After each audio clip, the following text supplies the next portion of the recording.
Cercles negres, cercles de fusta, parets d'obra, escales metàl·liques... Això és una casa de Fustec?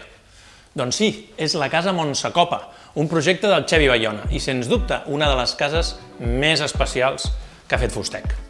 Es tracta d'un projecte ple de racons absolutament increïbles i ara l'únic que heu de fer és seure, relaxar-vos i gaudir de la casa Montsecopa.